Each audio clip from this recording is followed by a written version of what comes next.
to the Hoot Hobbs Show. I am Hoot Hobbs. With me, as always, Mr. B.T. Brennan Torres. Hey. And joining us today, we have a guest host, stand-up comedian, and a fellow podcaster, Mr. Adam Harvin. What's up? So I'm very glad to have you here and excited to get into all this kind of stuff. But we're going to start it out the way we always do. We'll talk about college football. And by college football, I mean I watched 2 games, and that's all I know about, but that's all I need to know about. So we can start with the Razorback game, playing Ole Miss. We lost. And it was a heartbreaking loss because it was by 1 point. You know what I'm saying? But I'm here to tell you right now, looking at the way the stat sheet lined up, us versus them, I'm going for 2. I'm going for the win. Well, their defense had shown there at the end of the game that there was no stopping Ole Miss. They were going to score again. There was no chance. You know, and that was the back and forth the whole game. Is the reason I was so confident in Arkansas is because of how strong our defenses looked this year, right? So we come out for the game and we've got ourselves exactly what I called was a shootout. I thought it was going to be a shootout game, and it was. Matt Corral had a great game. Ole Miss's offense looked unstoppable. It was exciting. The thing was, Arkansas's offense and KJ Jefferson looked unstoppable. I'm telling you, this KJ Jefferson put the team on his back. It looked great. He is on one of the short lists of the Davey O'Brien Award, the best top quarterback in the country award. Yeah. Right now, he's on the watch list. That's impressive considering he started the season. They weren't sure he was going to be the starting quarterback. Right. Yeah. So the problem that came in was our unstoppable, our brick wall, I guess, stop anything that moves defense that we've had, especially with our star linebackers, just kind of like, meh. Just like didn't show up, I guess. I mean, don't get me wrong, there were some good defensive plays, but the overall scheme of the game was defense on both sidelines, garbage. Good coaches can take linebackers out of the equation with their schemes, so that's not like unbelievable. When I've had games and stuff like that where it's just if they're double teaming the middle linebacker who's your star, and they can just shut you down and make you just go and make a pile of mess and then put it on all the other players. Yeah, and that's exactly what it looked like they did. I mean, Ole Miss came out looking good, man. They stacked the star player, and then they tried to make the rest of Arkansas's defense beat them, and Arkansas's defense wasn't there. It just wasn't. I mean, I was really, I don't know, kind of let down by Joe Fouché. That dude is way better than how he performed. Of course, everyone on the defensive end. Trey Williams, I'm a big fan of this dude. I don't know. He wasn't getting off the line as fast. And, of course, then again, I don't even remember. We had so many. We have to give credit to Ole Miss as well. They are a lot better than perhaps we had thought going into that game. Oh, yeah. Well, I don't know. I mean, Lane Kiffin's been doing good things with Ole Miss. I mean, in the past couple of years, their program has gotten better. That's the point I'm making. That's like saying, I understand that's kind of like, Chad Morris will be all right, I think, but I don't. Ooh, that might have been a harsh comparison too. Ouch. I don't know, but nah. I did like the post game interview. Lane Kiffin was like, "Well, I guess we can finally go have some popcorn." Yeah. You remember before the Bama game, he was like, "Get your popcorn," and throws the microphone at him and runs off. We're like, Lane Kiffin has lost his mind, and I don't know. He probably has. At various points, probably. Yeah, but I don't know, man. I think the Ole Miss-Arkansas game, that was a fun game to watch. It was a disappointing loss, but that team, I don't know, man. I just feel like I wasn't just devastated at the loss. I'll put it like that. Oh, no. We shared a post about pretty much that summed up how we felt. Like, it was disappointing how they lost. Yeah. But they played their butts off out there, and what more can you really ask? Yeah, woo damn pig. You know what I mean? But the other game I want to talk about, Jimbo did it, man. Come on, Jimbo Fisher. He's like, boys, look, I need y'all to play like my job is on the line. Because it is. Because it definitely is. And they come out and they dethrone Alabama. And, I mean, that is I will say this. I did watch that game thoroughly. Texas A&M brought a game. They really did. They came out ready to play. Alabama, I don't think Alabama is allowed to get lazy, so it didn't look like that. So that tells me that they just looked really bad. Like, they were not firing. This is not their year. No, it is not. It clearly. I mean, I don't know. You got to go through, like, the SEC is drunk this year. You know what I mean? You got Arkansas that beats Texas A&M. Texas A&M that beats Alabama, that beats Ole Miss, that beats Arkansas. You're like, you guys go home. What are y'all doing? Y'all need to go home, sleep it off. We'll get up next week and go again. But either way, it was a huge upset. Georgia's over there like, who got next? Well, yeah, Georgia is sipping water all night. You know, everyone else is getting trashed like it's a prom night, and Georgia's like, oh, you guys need a ride? That's cool. I'll take you straight to the championship game. You know, and that's what they're doing. So, you know, give Georgia their due too, man. That's a team. My goodness, that's a team. So, I mean, really, I am good to come off of the weekend games for now. Well, actually, I do have one thing I want to say, because you sent me a meme last week. And, like, when I first saw it, I hadn't read the story. So I didn't even pay attention to it. But it was a picture of Urban Meyer with the caption, "Gotta respect the grind." And I hadn't read the story or had this conversation yet, so I didn't pay attention to it, shrugged it off until I saw it today, and I was like, oh, yeah, there you go, cheeky. Was that tweet afterwards real? I was scrolling and seeing one where it was him saying, he was like, screw it. And then, but I don't even know, you can't even tell if any of that stuff's real on Twitter anymore. Right, yeah. But it was something like, I just looked over my contract, and you know what, screw it. I don't regret anything. Whatever, you know. I regret nothing. Yeah, it was like doubling down, and I was like, I don't know if that's real or not. But it's funny. Surely that's not his real pay. You're like, dude, you're married. Yeah, I did see where his wife, she did have his back ultimately on that, and you know, I guess they're going to deal with that in house, privately. Yeah, but which is, I mean, that's how that should be handled. But at the same time, but at the same time, that's your bar, fool. Yeah, I'm like, what are you doing? When you're married to a millionaire, you almost have to expect some of that. Well, and see, that's even what I said last week when they're like, you know, what do you think happens? Like, it depends on how much she likes the money. Yeah. You know, if she's got her own, then she might be like, nah, I'm done. You know, but, you know, no prenups were in place or anything. Then maybe she rides out. Now, who knows? But, so I wanted to talk about that. But, you know, Adam had actually told us that you don't really pay attention to college sports as much due to work schedules and everything else. Yeah. But you started down a road that I really wanted to get on recording. So go ahead and share with us. Yeah, like, of course, my working nights and weekends, I'm usually playing catch up if I do if there's a game or anything like that in sports that I want to catch up on. And so, like, I almost just gave up on trying. But, it always, like, I love football. That was pretty much my whole identity going through high school and everything was being a star football player. So when I got out of high school, and I had some football scholarships that but none of them were the big schools that I wanted to go to, which I kind of screwed up that chance, I think, looking back on it, by maybe making some prank calls to a coach that I did not know was in charge of stuff that I should like. But what'd you do? Like call me like, yeah, I want to walk on. The name's Seymour Butts. You know? No, I was. So after my junior year, that summer, you go to all these football combines and stuff like that. Right. And I've started getting letters from the Razorbacks and Army and all kinds of stuff like this, and I would get the letters, and they're usually requesting videotape, like highlight tapes and game film.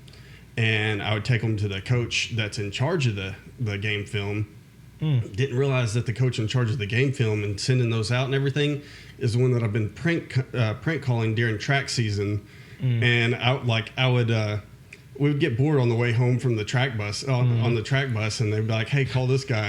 And so, and my big deal was to like, call him and he did, like, I was like, he'll never find out who this was. Right.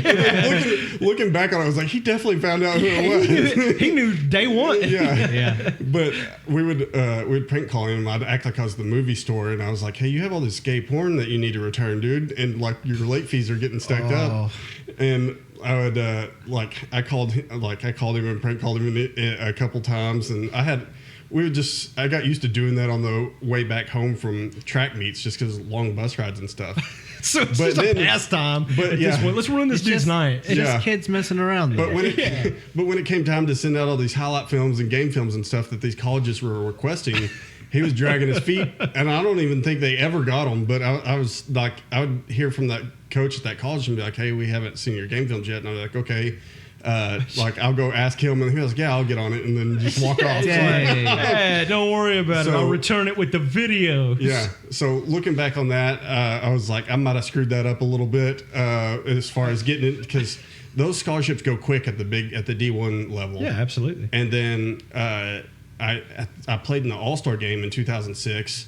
And after that, Washita Baptist called me and was like, hey, and I went to their recruiting day, and they didn't pay any attention to me on the recruiting day. And I was like, this is pretty dumb. And they got freaking stomped on their recruiting day, right? Because you go to a game, and then we go to the field house and the weight room and everything. And I was like, well, day one, I'm the fastest guy and the strongest guy here if I come here, right? And they weren't even talking to me. So, but after the All-Star game, I got a call from that coach, and he's like, hey, to be honest, like, we didn't talk to you very much at the recruiting day because we were planning on getting a JUCO linebacker, and he was like, but after the All-Star game, we were watching you. He's like, we think you're already better than that guy, so we're going to give you a full ride here. And I was like, and I had just found out that I got an academic scholarship, so my college was paid for. And I was like, I'm not going to, go beat my brains out for another 4 years for no reason. Right.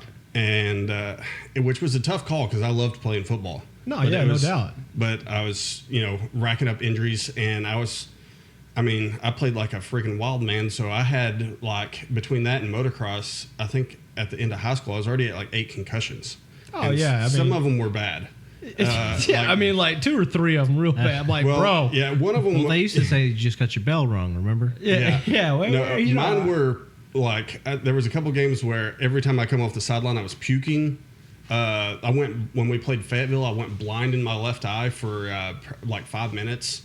And then in that whole, like, at halftime, I didn't even go into the locker room. I just stayed outside and puked the whole game, or puked the whole halftime. I think you had a stroke. I don't think. Yeah, no, that's a severe concussion. Yeah. There's a good reason he wasn't playing. And then we played. I forgot their name, but there was this. They had a huge quarterback who was actually their middle linebacker too, and I think he went to LSU to be a middle linebacker. But I hit him when he was dropping back to throw a pass, and I got a pretty damn good concussion. Ended up playing the whole game with a concussion, and went home in an ambulance after the game. I was sitting at my locker. I don't remember changing or anything, but I was in my gym shorts and a shirt, just sitting in front of my locker, and I didn't realize everybody was leaving. Like, all the other players were just like, and I was just sitting there, and they were like, they went and got the trainer. Was like, hey, something's wrong with him, and they got me in the trainer's room, and I lay down, and I just got so relaxed that I started to, like, I closed my eyes, and then I just couldn't open my eyes again. And I could talk to them, but I got so relaxed, like I was trying to go to sleep. Yeah. And they couldn't keep me awake. Yeah. And it felt like I was paralyzed, but I could still talk to them. I could hear them and talk to them, and that's about all I could do. And they took me in an ambulance, and they put me I was on a backboard waiting for a CAT scan in the hospital for like 3 or 4 hours. And when I was laying there, I was like, hey, Mom, I didn't realize I couldn't move my arms or anything until my mom was like, I was like, hey, unstrap my arms. I got to scratch my face because I had a neck brace on and strapped down. And she was like, your arms aren't tied down. I was like, oh. Like, oh, no. Are you for real? Yeah. Look again. Make sure. Yeah. So I had to, like, miss a couple games, or I missed the one game after that. Which it was late in the season, and it kind of sucked to have to miss that game because it actually screwed me up for breaking the most tackles record at Alma. Okay. So, like, I ended up, I missed one at the beginning of the season and then one at the end, and I was on track to break that record even with missing that first game until I missed that second one. So it really screwed me up there because I think I ended up with like 112. And the record was like 135, which is Adam Daly, who played for the Razorbacks. Yeah. And which, I kind of got compared to him a lot back then, but I really wanted that record for that reason. Right. But that got screwed up. And so going through all that stuff, like when it came to, like, after football was over, I'd go to Razorback games and stuff like that and be like, man, I should be on the field. Man, I was playing with all these guys. And then, I'd see, Darren McFadden made it to the NFL, and I was like, we played that guy. I played him my junior year in high school. And in his defense, he was the only, him and one other guy on his team. They were basically, they would switch. He would be the quarterback, and the other dude would be at wide receiver or tailback. And they were just playing catch, and the rest of the team sucked. Fair enough. And they were playing, both of them were playing both ways the whole time because they were like the only two guys that were good on their team. But still, he was averaging like 200 yards per game, and I think he only needed 70-something yards to break 2,000 that year. And, at Alamo, we ended up holding him to 44 that game. And it was raining, so they complained that the field was wet, and they said that we watered our field, but it definitely just been raining that day. Right. It's like, oh, well, I think God watered it, actually. But yeah, it was, but I going head to head with Darren McFadden and stuff like that. And which that dude, I don't know how old he was in high school, but that dude seemed like you were playing against a grown man. He wasn't no boy, huh? Yeah. I'm 17, and I'm guessing he was probably 18 or 19. Rolling around campus in that custom car. Yeah. Thanks, Jim. Yeah. Grizzle, if you didn't know. But yeah, you see, I'd see guys like that, and then we played a lot of the guys from Wynn. A couple of those went to the NFL and stuff like that, and you'd see them playing, and I'd be like, damn, I should be out there. But then I was like, I might have only made it, 1 or 2 years without, and then got injured and never played again anyway, so it wouldn't have mattered. Well, yeah, with the amount of concussions that you'd endured, dude. Yeah, that was the big one. Was there was a period of time like after those concussions where it was like I would be talking to somebody and then I would just start like slurred or stuttering, and I'd be like, I would never stuttered before. That was weird. I'm going to have to hit the reset button on this conversation. And the thing is, like, you're going through school the whole time. Like, I got a concussion on Friday. I got a test this next Friday. Right. And you're like, I can't help but notice during football season, your grades really struggle. You're like, well, it's funny you should mention that. My brain doesn't work properly during football season. Migraines all the time. You guys are lucky I'm wearing pants. Yeah, for real. Oh, man. But, yeah, it's so I'm trying not to relive those high school glory days, but because like all that stuff comes back when you start watching football. For me. Sure, especially whenever you are at least a D1 prospect, at one time, Right. I could see how that could be. Like watching Hard Knocks and seeing the guy that's trying to make the roster on the spring training. Yeah. I feel like he's definitely that guy. He's He's the one. He wants to follow the dream, and he'd be doing out there killing himself. And sometimes they make the roster and become all pros. You never know. Yeah, I say, but if you look at it as a sense of from a medical standpoint, I'd say you made a good decision doing that. I agree. It ends at some point, and that's what when you're young and you're playing football, you never realize even if you make it to the NFL, 3-4 years into the NFL, it's probably over. So you got to end it sometime. So and I mean, it would have been awesome to make it that far and everying, but I'd probably be in a wheelchair. Yeah, at what cost? That's it. Yeah. I mean, same reason Andrew Luck left Indianapolis, left the NFL. What was it? Freaking Kitna left to play handball. He's like a professional handball player. I don't know that Kitna left. I think we might have kicked him out. I thought he was. I might be thinking of the wrong quarterback. No. I think you're thinking the backup for Dallas. Yeah. No, a couple years ago, I guess. He was the starter for the Bengals for a little while. Yeah. He was I think he left when he was a starter, wasn't he? Yeah. Well, he did, and then he came back and was a backup for a while. He was a backup for Dallas, and he actually got to start a few games. And I think he won one, but he had so many concussions, you could see it. The poor guy. So handball's probably a good place for him, Yeah, quarterbacks getting concussions is a whole different thing. Yeah, that's getting. You see in like the Indiana Jones movies or something, like the big swinging log that comes down and just obliterates someone. That's what life is like as a quarterback, I think. Especially if you get a big monstrous guy like this coming at you. I would say, especially playing middle linebacker. I mean, if he breaks through the line, it's over with. Just go ahead and be like, hold on, wait, I'll take a knee. Just don't do it. I go down. You just touch. It counts. I'm down. Yeah. So I mean, I don't know. I guess that It makes pretty good sense on why you're not, enthralled in it. I mean, I never played football in high school. I was a basketball player. Yeah. And so, I mean, I love basketball. I still watch basketball, and I do exactly what you're talking about. Yeah. Not necessarily reliving. I also coach Little League, so I scream at my TV as if they're my 5th and 6th grade boys. And I'm like, no one can hear me besides my kids, and they're like, Dad, shut up, But yeah, I love basketball too, but I broke my leg in the spring game, the spring scrimmage my sophomore year in football, and it took me out of basketball for 2 years because I shattered my right leg and couldn't. Oh my gosh! And it damaged the nerves in my foot, so I couldn't really cut and stuff for basketball anymore.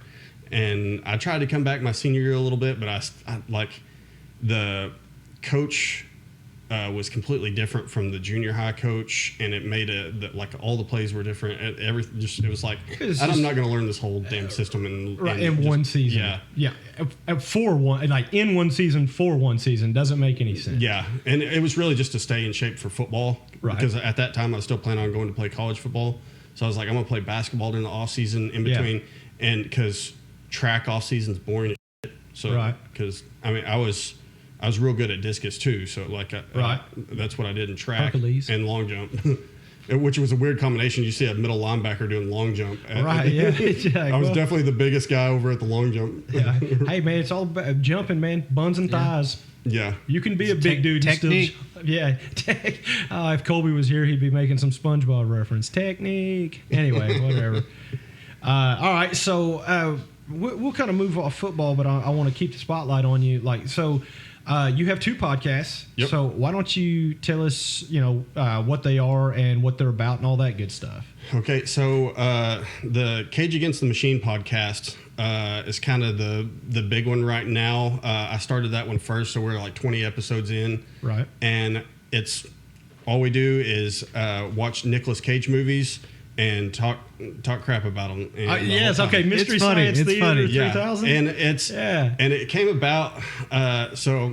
There's a New York comedian named Zach Amico. He has a show called Zach Amico's Midnight Spook Show, and they just watch really crappy B horror movies. That's kind of what we're doing this month on this show. Yeah, and maybe not B movies. They were probably A-list at one time. He does some good ones every once in a while, just to keep yourself sane, because they're so terrible. Some of the ones that he watches are just terrible. Oh yeah. But when you're watching with 2 or 3 other comedians or whatever, it makes anything it fun. Can be fun. Yeah. Yeah. But so I was watching his, and then what happened was one night, me and my wife started watching a movie, and it was like this home invasion movie. Like we sat down and watching it. It was just like somebody breaks into a house and they're holding these people hostage, and I fall asleep like 10 minutes into this movie. Right, yeah. And then, like you do. Yeah. And then I kind of, something happens, I wake up, and I did not realize it, but my wife had switched movies to a Nick Cage movie. Oh. And it was it was also a home invasion movie. Just by chance. Yeah. So it kind of made sense, and I was like, and I woke up, and I was like, I didn't know Nick Cage was in this. And she just didn't say anything. Of course, yeah. So she's just like, me neither. So I just woke up, and now I'm watching this movie, and I'm like, what? This doesn't make any sense. I watched 10 minutes of a different movie, and then dropped into the middle of this movie, and I'm like, what the hell is going on? And then I was just like, man, Nick Cage. At the end, when I saw the title, I was like, this is a completely different movie. And she was like, yeah, I switched movies. And I was like, I didn't know you switched movies. You could have told me that whenever I was like, this seems crazy. It doesn't, and then I was like, it kind of makes sense, but why is it like this? Yeah, and I was like, well, you could just put Nick Cage in any movie, and I guess it's going to be the same. It's not going to matter. Yeah, it really would. What was the one you told me to watch? Wicker Man. Yeah, Wicker Man. I've seen Wicker Man. We haven't done that one yet on the podcast. Have you done, what is it, the bees? Oh, what is it, Beekeeper? The one where he has the I don't know if I've heard. So that's the other thing is Nick Cage has it's like 190 something movies. Yeah, there's so many movies. So that's when I was like, I'm never gonna run out of podcast to do because he's still going. I mean, and there was an article the other day. It was like, no, I'm never gonna retire. Yeah. So and he does 10 a year. So I was like, Well, and a lot of them are low budget anymore, at least. Those are the good ones. Like, he has some good movies that are going to be high budget coming out, I guess. The Unbearable Weight of Massive Talent has got some big names in it, which I think they finished filming. It's probably going to come out here in the next few years. But those are the low budget ones are the ones that we like the best. Oh yeah, those are the best because you can just sit and rip on them the entire movie. We watched one called Kill Chain that he's not in for 45 minutes.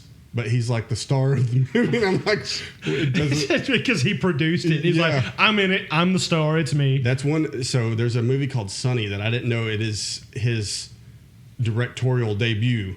Nick Cage directed this movie. Okay. And James Franco's in it. So I haven't watched that one yet. Hey, we got to watch it. Get Franco. We did watch some terrible movies. There's Deadfall and Arsenal are written by his brother.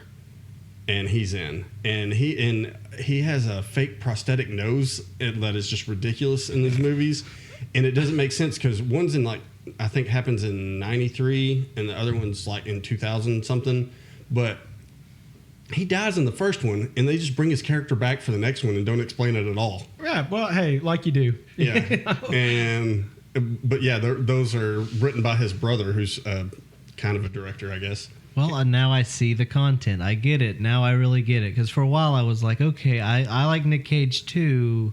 National Treasure. It's not about liking him. and then the more I watched it, it was like he's making some really odd choices in the movies. Yeah, it's satirical. It's not about liking Nick Cage.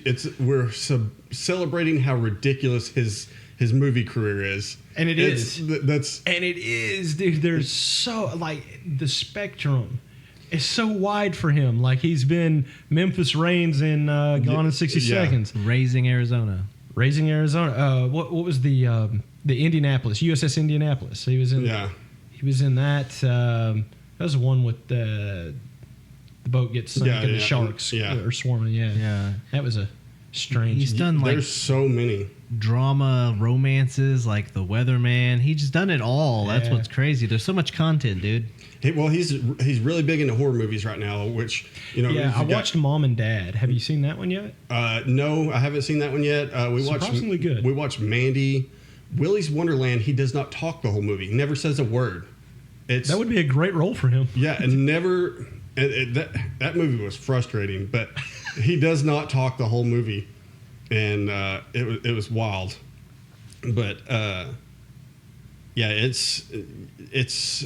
I didn't realize when I was like, we're gonna do this, and I thought there were gonna be there's a theme going on the podcast where the movies just freaking end and don't explain everything. Like, it doesn't wrap it up at the end of the movie at all. You're just like, they leave you with about 10 questions where you're like, what was that movie about? Like, what happened to that guy? Where did this person come from? Can we just negate all the other questions besides the first one? What was this movie about? There's a lot of them that end like that. And then you end up, after you watch it, you're end up walking around for like the next 5 hours, just like, I don't even know what I just watched. Why did I? And I don't even. So every once in a while, like, I started like having to like put a good one in one of his mainstream movies in every like 2 or 3 episodes. Yeah. We did Face Off and Con Air. But I watched the Con Air episode. I was because even though it's cringy and it is very. Who doesn't like Con Air? I mean... Oh, yeah. It's done well. I mean, it's done well, big budget one, and somebody died on that set, so that makes it it had Dave Chappelle in background story. It did have Dave Chappelle. And Danny Trejo. Like, there's a bunch of... And John Malkovich. Yeah, there's a ton of... Ving Rhames was in that. Steve Buscemi. There's tons of them. Yeah. It's... but it's... I didn't realize how, like, what a mental toll it is to watch that many Nick Cage movies. And then... Took a mental toll. He already has trauma from football. Yeah, it screws with like your mental ability to just go out throughout the day after you watch that, and you're just like, so you have to watch a good one here and there to just kind of bring yourself out of that. Right. Yeah, watch one that you're like, oh, thank God, this is a Bruckheimer movie, so we'll be fine. Well, see, I thought that was we watched a Martin Scorsese one, Bringing Out the Dead. And we were like, oh, it's Scorsese. This is gonna be a good movie, and it made no sense. For its time, it looked outdated for its time. It looked like Ghost, like the Patrick Swayze Ghost. Yeah. It looked like the special effects and stuff looked like that, and it happened much later than Ghost. Right. And that was confusing. Like he's an EMT who's going crazy in the movie, and like Veen Raines is in that one too. And Veen Raines has hair, which is off-putting. Yeah, I don't think I like that at all. And he does like a revive. There's a like these EMTs are doing weird stuff to revive people. Like he's like praying for a dude and doing like this big revival session to save a guy's life, and it makes zero sense. And it just starts doing that time swap stuff where it's like 2 days ago. Like I'll say this though, kind of coming off of Nick Cage for a second and talk about Scorsese. He's had a couple strikeouts with me. I know that everyone just loved The Irishman. Everyone, right. I mean, it won awards. It was good. I despised that movie. I was like, this is the most boring movie I've ever watched, and like it was hard to follow. Mainly because of the fact that there was nothing to keep you interested, in my opinion. You know, of course, I was going to say I fell asleep like 3 times, and I think it took me like 3 different chunks to watch the movie. Yeah, I would say, well, I started watching it. I watched about an hour and a half of it. I fell asleep for 4.5 hours, and I caught the end of the movie because that's how long it is. It's ridiculous. If you go in expecting The Departed, of course you're going to be disappointed. Yeah. Yeah, but isn't that what we're supposed to expect from Martin Scorsese? Yeah. I'm like, I suppose that's a fair point. Yeah, I mean, or at least a mobster movie of some substance. Yeah, right. And this one just, I don't know, it fell flat. Anyway, we'll get off of Scorsese, but how often do you do Cage Against the Machine? So we try to do that every week, at least every week. I think I'm actually doing more than that sometimes, but right. I was trying to build up a kind of a back catalog before I started promoting the podcast a lot. Right. So I got like in the first few episodes, I'm still playing around with editing and trying to figure out how to do. It took me like probably 4 or 5 episodes to figure out how to get around the copyright strikes because we are watching a movie. Right. If you play the sound, YouTube will pull it real quick. Yeah, that's what we've talked about. Yeah. So like I'd play it on its own channel and then delete it later, or turn it down like really low to where you can't hear it over us, at all, or you can kind of hear it in the background. So yeah, getting around the copyright strikes was a big deal. But yeah, it's now that I'm 20 in, I'm trying to promote it and actually get it out there. That way, if somebody does like it, there's more they can go back and watch. So do you have guests that come on that and watch the movie with you? Yeah, it's usually another comedian. But I'm planning on having some fighters and stuff like that come on here pretty soon. Okay.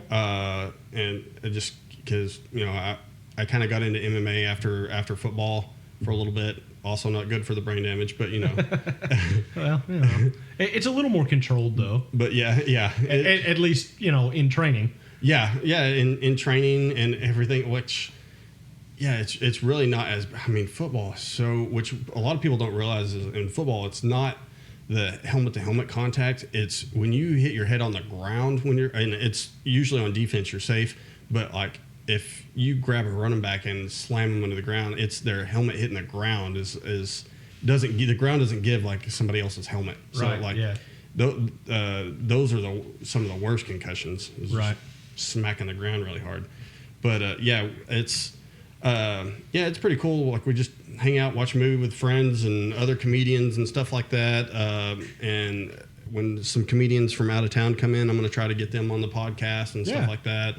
And just kind of at random, but it's fun just to hang out and do those. And then the other podcast, the Playing Your Fools podcast, I try to I nerd out on economics and serious stuff all the time. Like I don't really get into politics too deep other than how they apply to economics too. Right. But I try to talk about some serious subjects, and me and one of my friends will just have a conversation about something serious and try to talk. And the whole point of that podcast is to I don't want to argue about stuff. I want to come at it like we're trying to solve a problem. Right. Yeah. Well, that's something similar to what we've said on this show is his views may differ from mine, who may differ from yours, and everything else. Right. We don't have to argue. We can just talk about it. That's the whole point. Is you got to lay out all the variables, because that's the thing. Is everybody thinks they're right, no matter what you believe, and you think you're doing the right thing, and like no matter what you believe in, and what side of any argument you're on, you think you're right because the way you were raised or whatever. Like it's almost out of your control, right?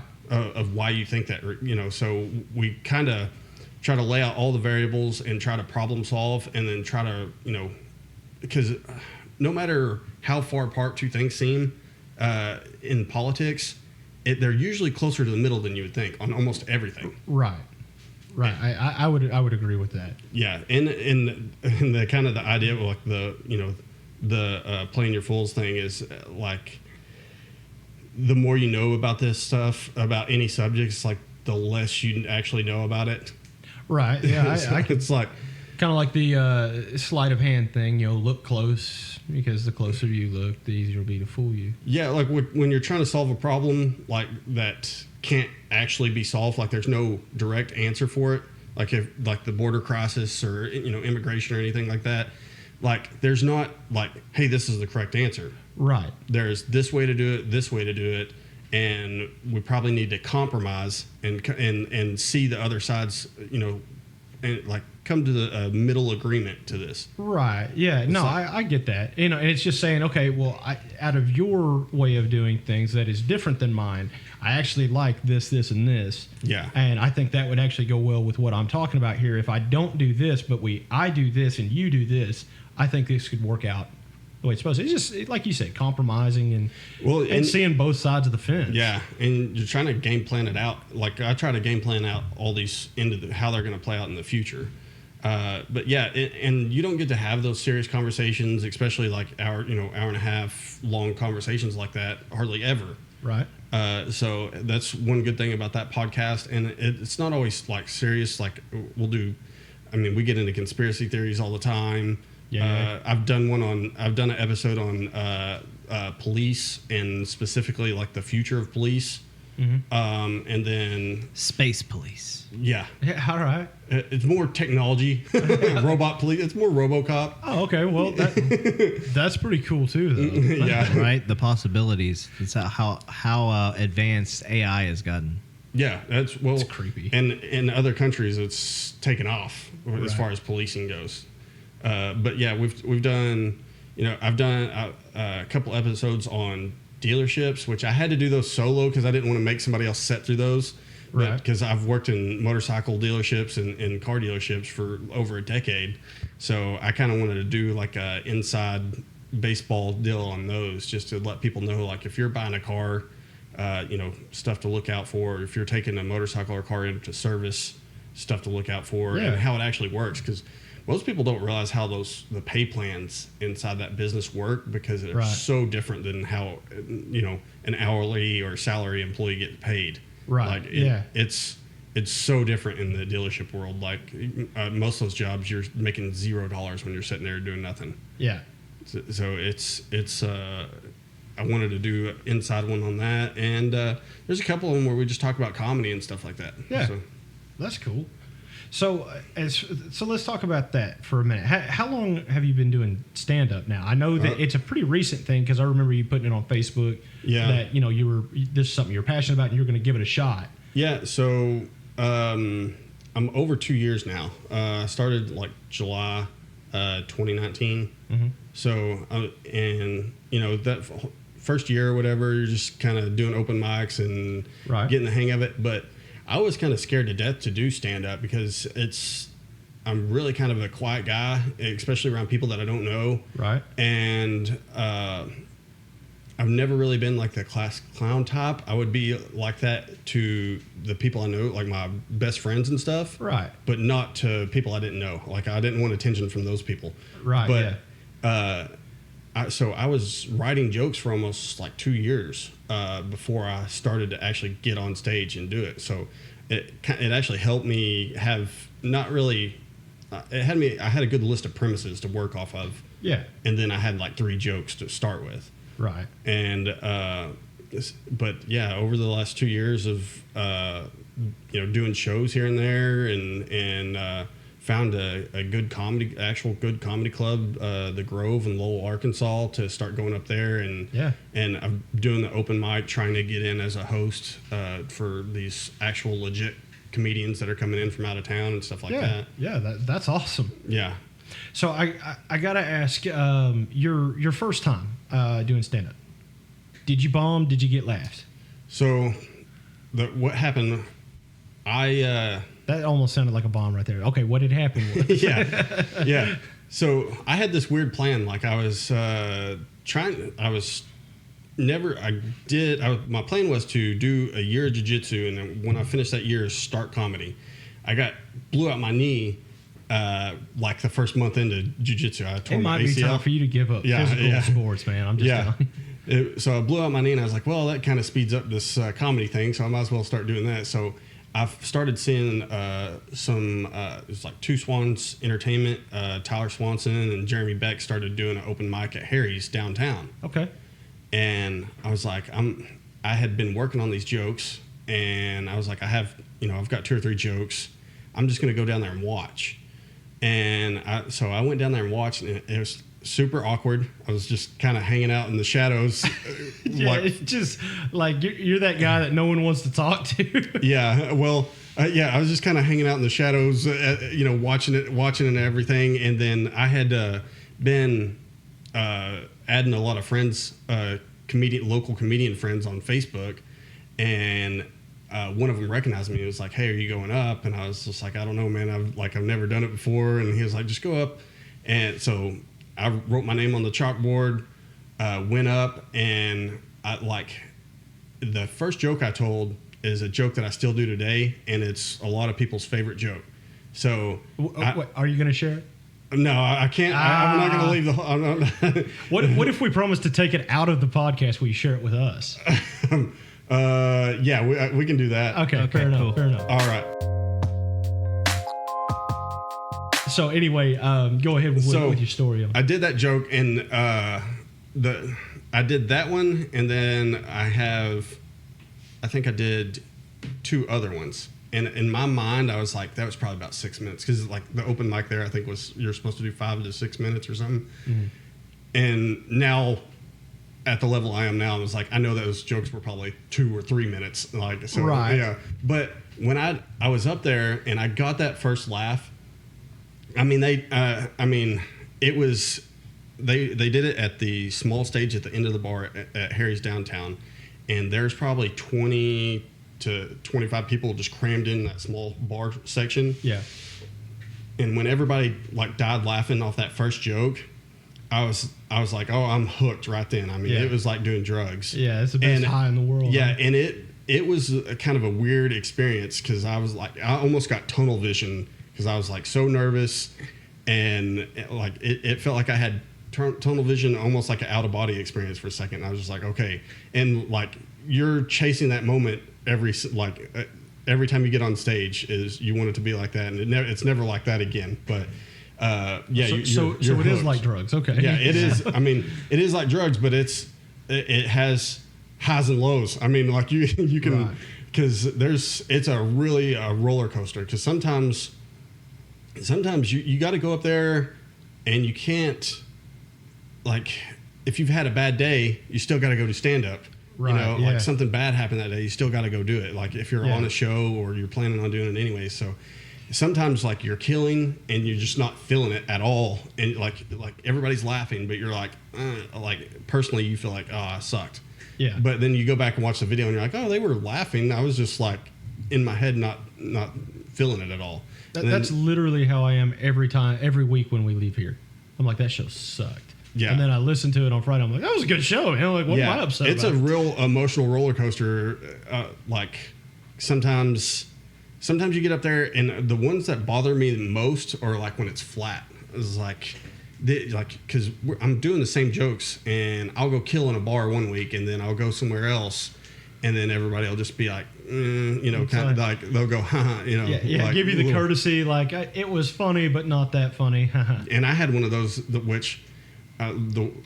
the most recent one that was like that for me is I won. It was like a 4-way tie at the Majestic for a comedy competition. Oh, and okay. I made money doing a open mic comedy competition. Nice.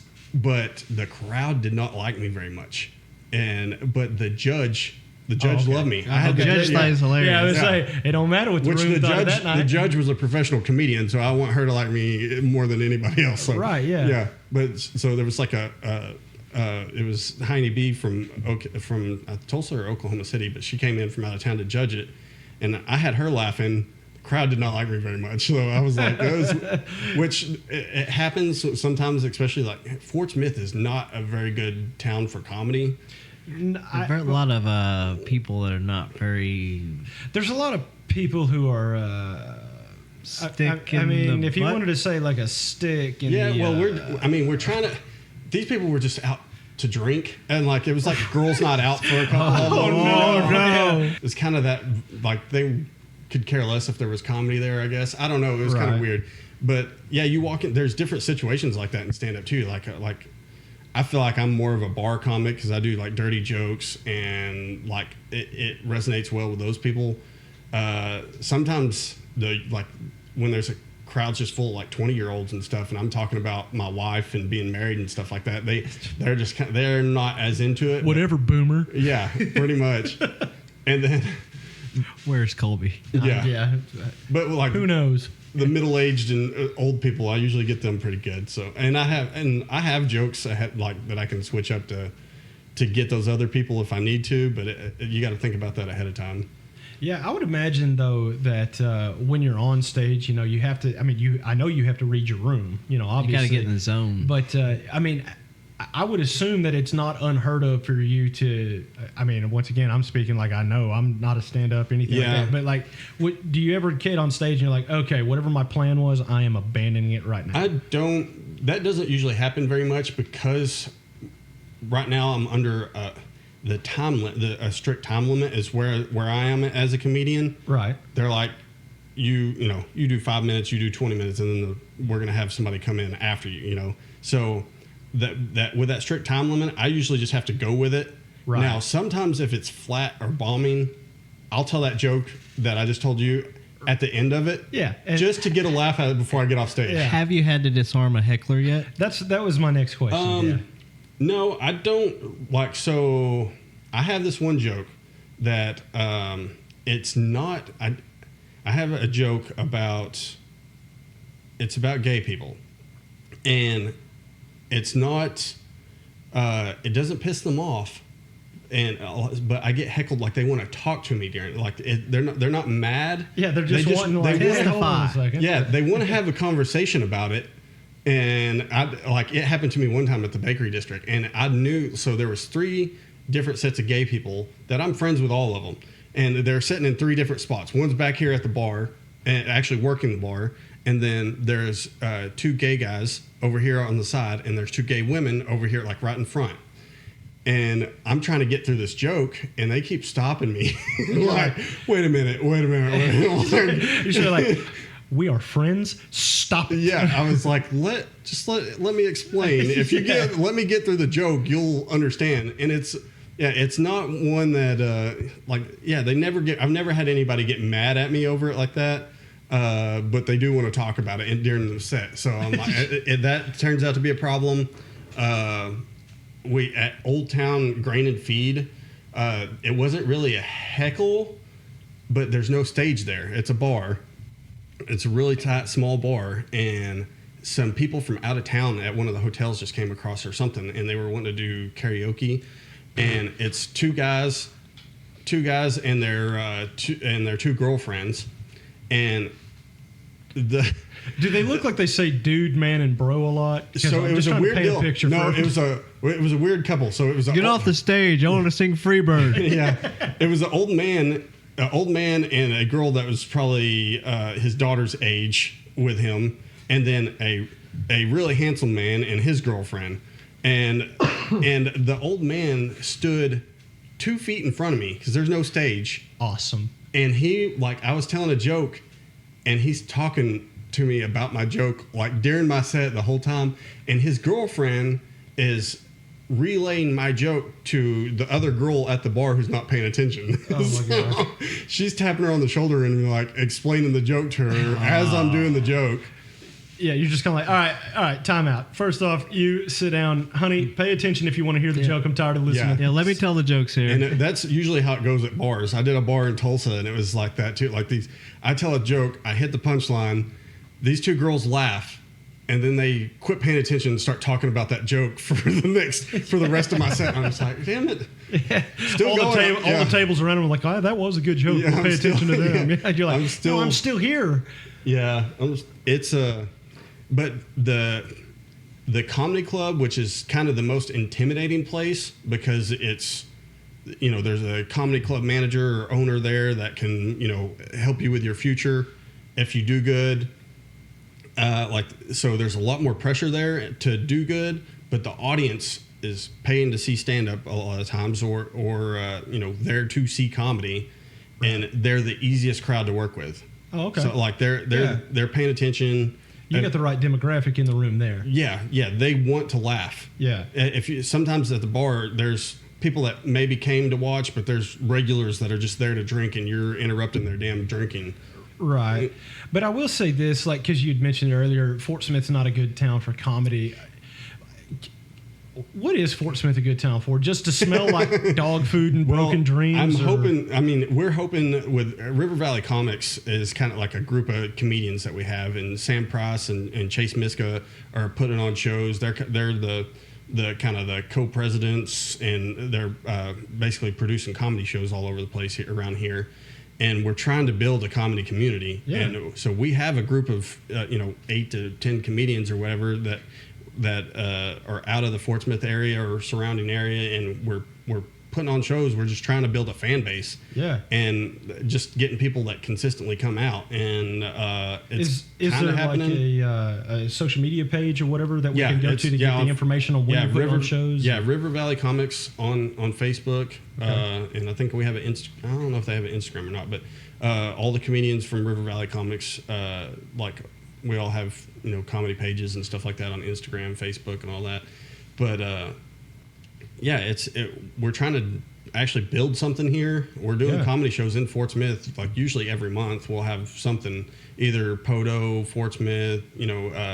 This week I have one Prairie Street Live in Fayetteville on October 14th. I think it starts at 6:30 or 7. I'm doing that one this Thursday, and we're always working on putting on new stuff. But Fort Smith, getting people to come out is kind of a weird thing, because almost even when there's events like fights and stuff like that in Fort Smith or concerts or anything, it's usually like the surrounding areas, it's people coming from Alma, Lavaca, Podo, Roland, Muldrow, they're coming in from everywhere to Fort Smith to see this stuff. Yeah, it's like the people actually in Fort Smith don't ever go to anything. It's what it seems like. Besides the north side, south side football games. And that's just to see little Timmy run the ball. Yeah, to the bars to heckle him. Yeah, to be like, all right, so let me see if I got this joke right. You're like, please don't do this. So usually it's when people stumble in from the hotels. Those are the people that you got to worry about, because they're like, we don't know any of these people. We can screw up all kinds.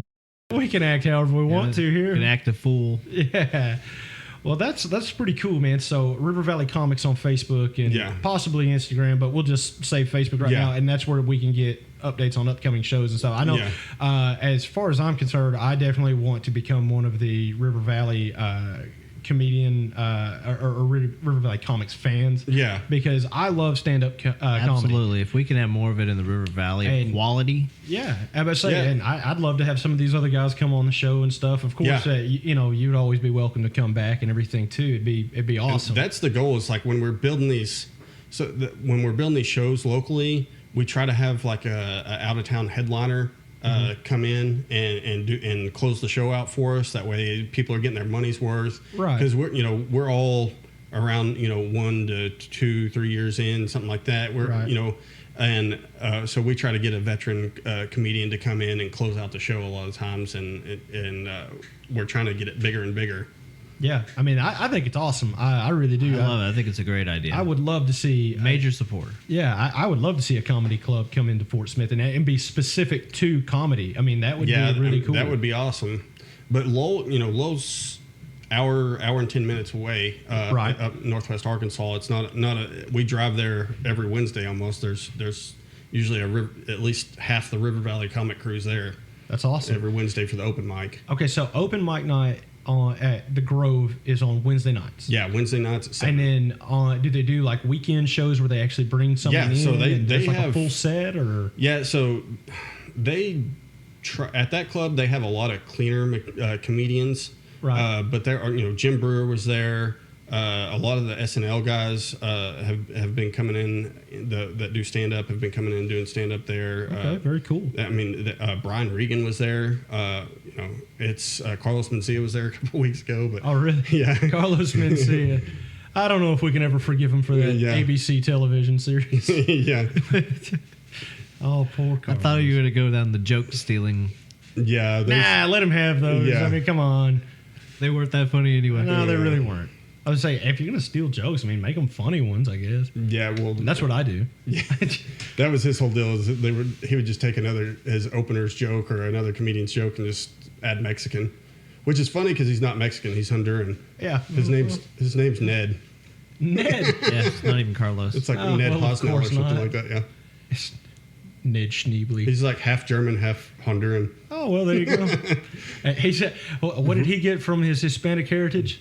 We need to skin color. Yeah, we need to cancel him again for cultural appropriation. Hey, there it is, right there, man. All right, so speaking of, you brought this up, and this is actually something that was on my mind earlier today. It's kind of shifting topics. We don't have to make it serious because there's nothing in this world that's meant to be that serious. So you said cancel, like the cancel culture thing, which everyone knows I'm against cancel culture, but whatever. I'm not getting on my soapbox. There's plenty of episodes for that. You can just go through the catalog. Go through the back catalog. You'll hear me talking about Morgan Wallen's a saint, but maybe not that bad. But did you hear Theo's joke? Huh? Did you hear Theo Vaughn's joke about Morgan? No, I didn't.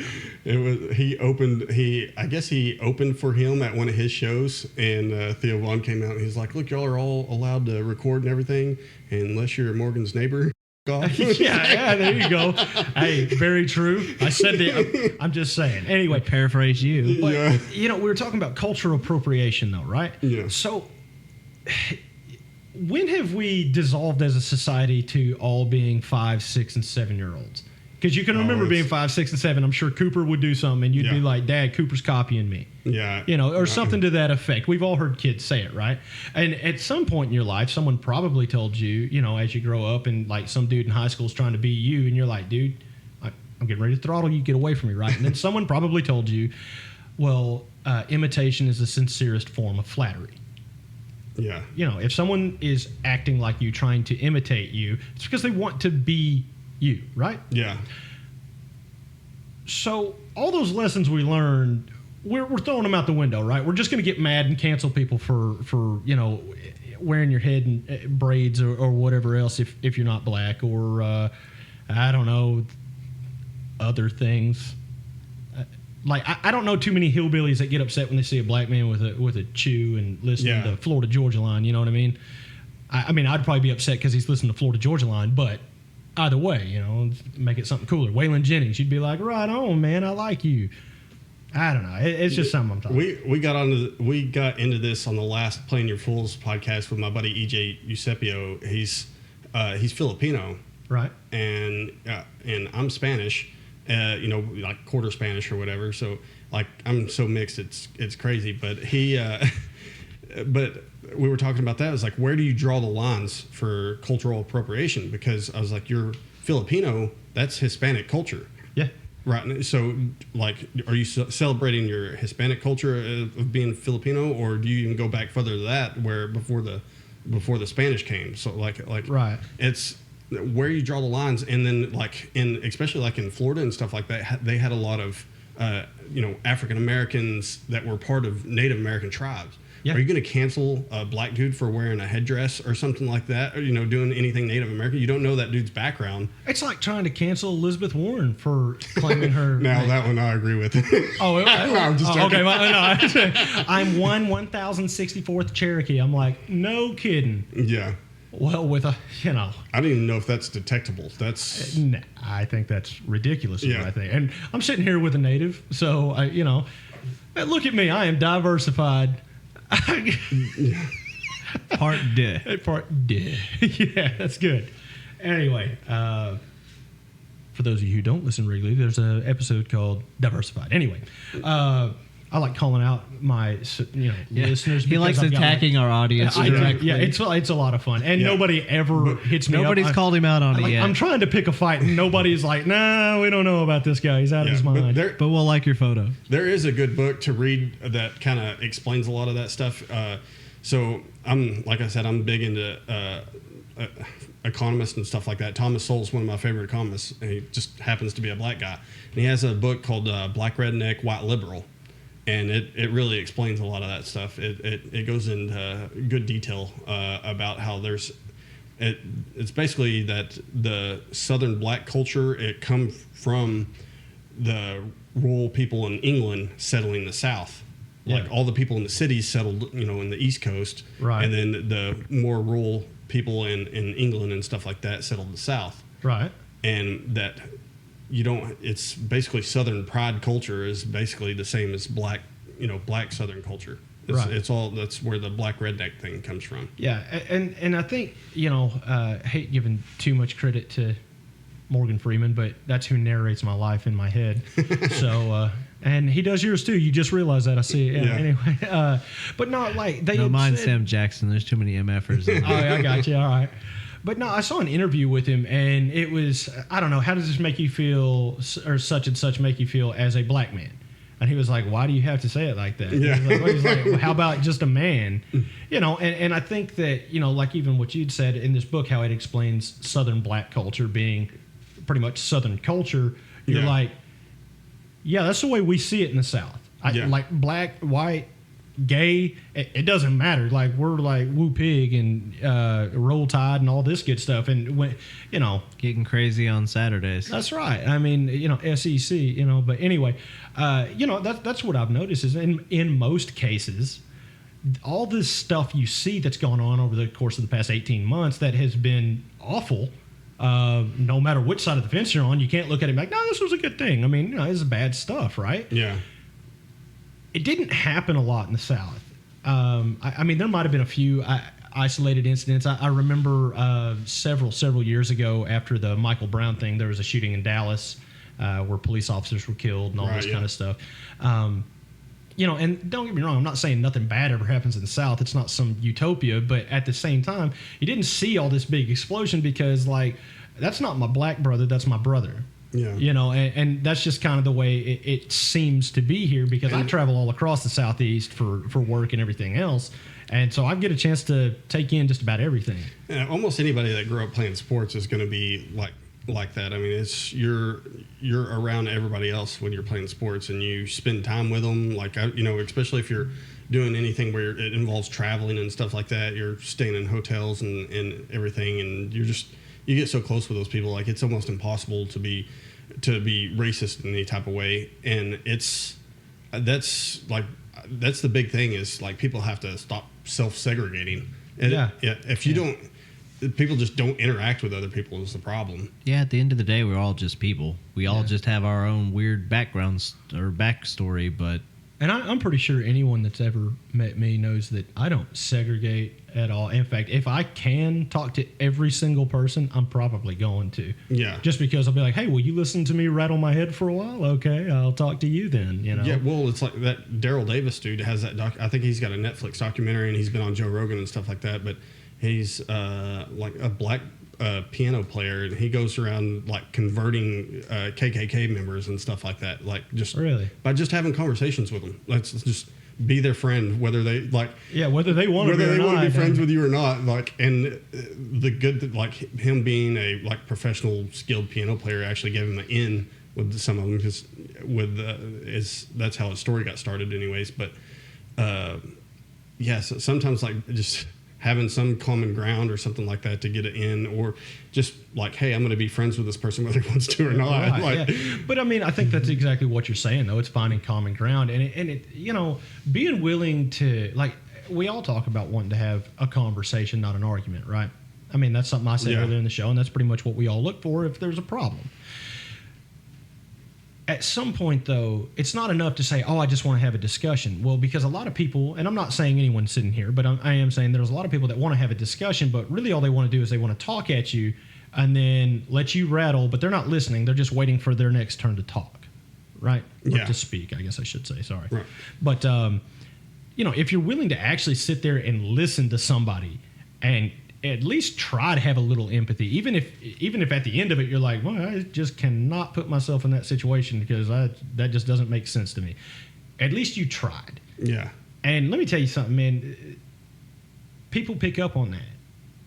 Whether they're mad at you or not, they're going to pick up on the fact that, at least he came up and listened to me and shared his view with me. And, I think that's where you end up finding common ground at some point. The big problem with almost every argument that you ever hear is like somebody's coming at it from a rational point of view and somebody's coming at it from an emotional point of view. Yeah. And that's where you have the problem. Right. It's like someone's want to be, hyper rational and someone's want to be hyper emotional. Right. And that's where you see the disconnect. Yeah, and it's funny you say that because I've actually heard this. Well, you have to take emotion out of it. You have to take the emotion out of it. Right. I'm like, that's not asking a human to behave like a human. Like in every decision we make, our emotions come into it. You can't let your emotions overwhelm it to where it's like, no, I'm mad, so therefore this is bad and everything else. But you really have to cling to rationale and to logic, but you can't take your emotions out of it because there's too much emotion. Every one of us feels so much emotion over something that, especially if we feel like we've been done wrong. Right. Or the direct opposite, if we feel like we're in the right. Yeah. You're going to be emotional about that. Be like, hey, no, you're wrong. No, I'm not. Yeah, and that's the whole point of my podcast. Like it ends up, like if you do the research on almost any subject, it starts coming back to the gray, into the middle. Like that's right. You pick a subject, you can like the mainstream narratives are going to be like polar opposites, and the truth is always in the middle. It's always in the gray. Like it's the talking points that you get from if you're just trying to win an argument. Yeah, is going to be really polar. Right. But if you start breaking down the variables and actually game planning it out and looking at it like you're trying to, like, how do we solve this problem? Because that's a big thing with the government now is like, we're going to do it this way for 4 years. And then when the other guy wins, we're going to do it that way for 4 years. Yep. And nobody compromises anymore. Yeah, exactly. And the whole point of the whole government being like that is to compromise. Right. And it just doesn't happen. We just try to rule each other for 4 years. Exactly. And it doesn't matter right, left. I tell you who gets left out. It's the center. Yeah. Which I'm telling you, most people I know are in the middle.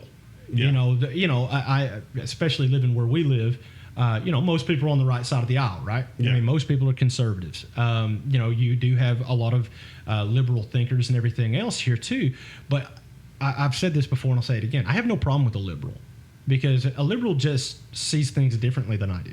Yeah. What I have a problem with, like a rabid leftist, okay, where, communism's great and all this kind of stuff. Now, I say that only to bring it back to this on the polar opposite. The dudes that are on like the way right wing, they make leftists look so good because they're saying all kinds of wild stuff all the time, you know, and there they are. Yeah, they're here. But when you approach those people, like I know, especially you'll see this on Facebook and stuff like that. They're just like, that person's an idiot. They don't know what they're talking about. Like you can't approach people like that. They got to that situation by how they were raised, what they've been, what education they had, and like what they grew up around, and everything like that. So you can't fault that person for thinking that way. You just have to have a conversation with them and try to bring them back to the middle. And right. They almost, unless they just have a super low IQ or something like that, right? They're not. They can almost understand where the other side's coming from. You just got to point it out to them. Yeah. And most of them, it's because they've never interacted with another another right. person. Someone with a differing view. Right. Yeah. And it's almost the same way with the left now. They grow up in bubbles. Everybody, and they're just not used to other cultures and stuff like that. But it's almost like a Sam Harris thing. It was like, you can't, like, it's not your fault. You are the way you are. Like it's kind of right. chaos theory. Like you almost don't make your own decisions sometimes. Yeah, you just you don't pick your parents. You don't pick where you were born. So like all that, like you can't fault people and call them stupid and stuff like that just because of the way they think. Right. Well, and not only that, break it down even simpler. It's counterproductive. You don't actually get anywhere. All you do is piss the other person off, and then you never find common ground. Oh yeah. So as promised, we watched Jeepers Creepers this week. So for our, I guess you'd call it a horror movie, but I mean it's supposed. That was the idea. Yeah, we're 2 for 2 on strikeouts right now. But anyway, so we watched Jeepers Creepers. So if you don't know what the movie is, I'll give you a quick rundown on it. First thing you need to know, Justin Long is in it. Why? That's a good question. That is a very good question. Same reason he was in a lot of movies in that time period. Accepted. Accepted was Waiting with Ryan Reynolds. He was in that. I don't know. Those are really the only 3 I can think of. But no, Dodgeball. He was in Dodgeball. Oh yeah, Dodgeball, classic. I did like his character in Dodgeball because he was acting the way I think that Justin Long acts in real life. Yeah. Like just a complete train wreck. He tells a pretty good story on Dax Shepard's podcast, The Armchair Expert, about getting kidnapped in New Orleans or something. Oh, really? Yeah. I'll have to check that out. I don't know. That explains a lot. Yeah. Right. So anyway, Justin Long's in this movie, and that is the worst part, I think. Maybe. I don't know. Anyway, so it starts out, Justin Long and his sister, I guess they're in college or something, and they're going to take a, I don't know, cross-state, cross-country road trip. I don't know. I didn't pay attention that well close. But anyway, they're going across whatever to get home for a holiday weekend or something like that. And so they, I don't know, are driving down the road. I think they're like trying to make messages out of license plates, whatever, and this big ugly truck passes them, and it's beating you, which will reveal the big mystery behind that. Anyway, so let's fast forward a little bit. They end up getting stalked by a scarecrow. That's a thing. Yeah. I don't know. That's Scarecrow really, with wings. Yeah, with wings. I don't know. So I'm just let's talk about it because I don't even know if I can get through a rundown on this movie. Yeah. There's a drainage hole for some reason that people keep jumping in. It doesn't make any sense. Yeah, so the director on that is Victor Salva, and I don't know if you know that, but he is a convicted pedophile. Yikes! Yeah. Ooh. So I say there's a lot of things you can get convicted of, and I'm like, that's what's up. That is not one of them. Yeah. Yeah. So I don't know if I'm a little bit older than y'all, but I don't know if y'all know that movie Powder. Do you remember that? Yeah. Dude gets struck by lightning or whatever. He's like bald and extremely wide or whatever. Has superpowers for some reason. Yeah. And but I watched that movie a lot when I was a kid. I think it came out in like '95, and so I was probably like 8 years old. But I remember watching that movie. But apparently the kid, so it was like a 12-year-old boy at the time that Victor Salva raped. And that kid was in his 20s when that movie came out. And he protested that movie publicly. So I guess that's why you don't see Powder around anymore. Because it used to be on all the TV shows. And, I mean, it used to be, you'd see Powder everywhere. Yeah. But, yeah, I think that's... might be why we don't see it anymore because Victor Salva's not a nice dude. No, in fact, he's the worst form of person in my opinion. Absolutely, real rascal. yeah, he's a real rapscallion. I'm like, I don't think that covers it. He's a rapist, is what he is. Yeah, let's call it what it is. So, well, that bums me out. Yeah, the movie was definitely not worth rewatching. Yeah, especially knowing that. I would say, but now that you know this, in this light. Because we've ripped on this movie and the second one a lot, not necessarily on the show, but in private, because, yes, ladies and gentlemen, Brandon and I hang out outside of the show once. Anyway, we talked about it's like it comes off, and I hate saying it because it makes me sound like a terrible person, but I'm going to go ahead and say it anyway. Like, I even had made the mention, I was like, I don't know, this movie comes off very rapey. Yeah. I'm just abducting random people and throw them down in my little young dungeon. People. Yeah. Well, in the second movie, it's actual high school kids that he's abducting. This winged scarecrow, the creeper. That's what they call him, right? Sure. Not like from Scooby Doo, but I don't know. That one was probably scarier on Scooby Doo. Yeah. But I don't know. Either way, So okay, the last movie we watched was Freddy vs. Jason, which was also a terrible movie, but we rated it with kills, story, and scariness. So, Brandon, tell me what's up. Scale 1 to 10, 1 being lowest, like not scary, not good, not whatever. I'm trying to take it back to the very first time that I saw it, and there's a certain creep factor to it because you don't get the reveal of what the creeper looks like for a very long time. Right. And you trying to figure out, what the license plate's about and what the hole in the ground is about and all of these things. So it did have a little bit of a creepy, scary factor to it. But I think as far as like that goes, I think it still has a pretty creepy, scary factor to it. Absolutely. It's just it's not the most gory movie, so it doesn't have a whole lot of like people dying. Right. Yeah. Well, I mean, the main part of the movie has like 4, maybe 5 people throughout the entire thing, and one of them's just an extra that gets off immediately. That's usually a low budget thing. Right. Yeah. Right. The least actors you have to pay, the least locations you have to go to, especially an A-lister like Justin Long. I mean, how else you gonna afford anybody else? Yeah. Right. And we paid him 3 orders of chicken McNuggets. It was crazy. Yeah. He just took it. He didn't even like haggle. Yeah. That's probably a low budget thing, and barely showing like if you don't have great special effects. Or have the money to show them all the time, you got to really conserve those when you do show the monster. Yeah, right.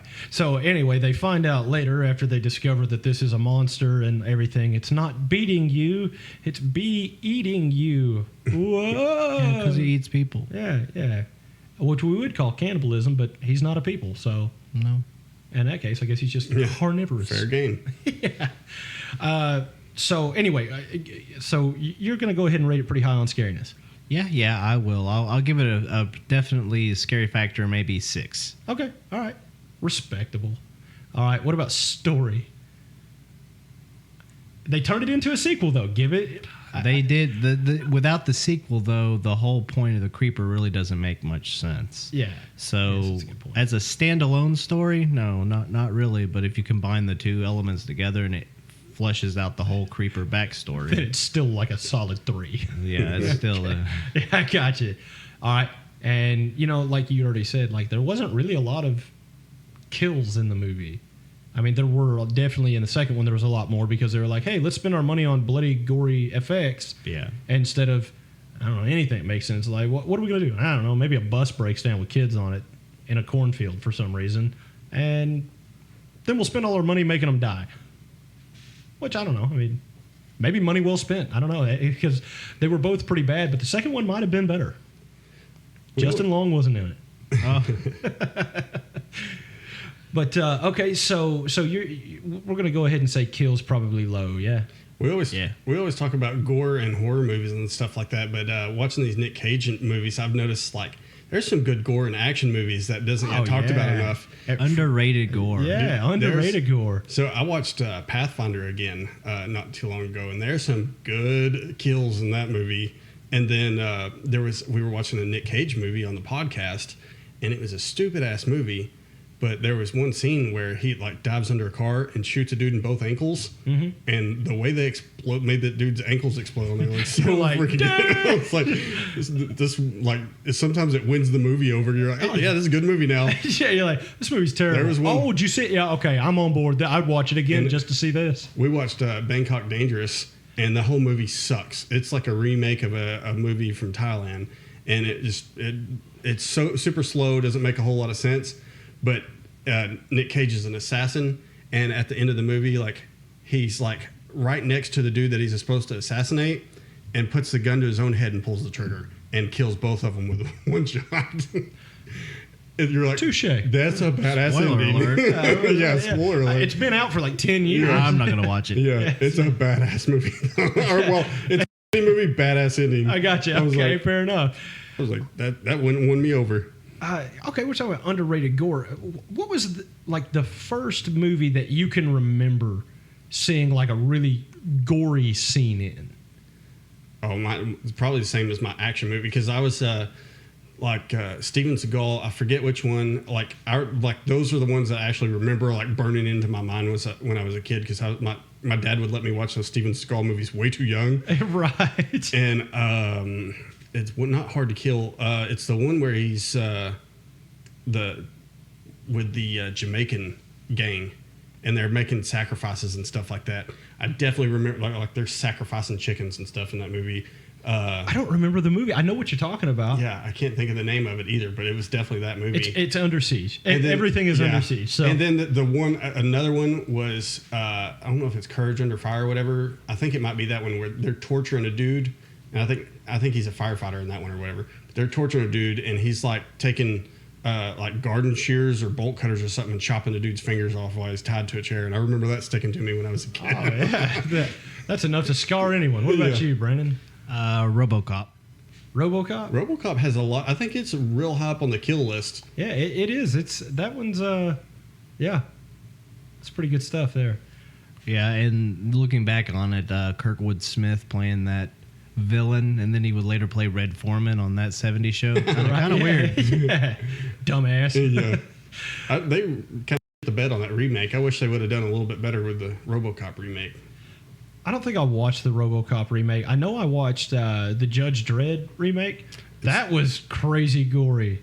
Yeah, that was a pretty solid movie. Yeah, that was the first remake I'd ever seen. Now, of course, we're basing this on a Stallone movie. Yeah, but they weren't known for being high quality, but but everyone loved them. But anyway, so they redid Judge Dredd, and that was they did a really good job on. Yeah, that one was pretty good. Yeah.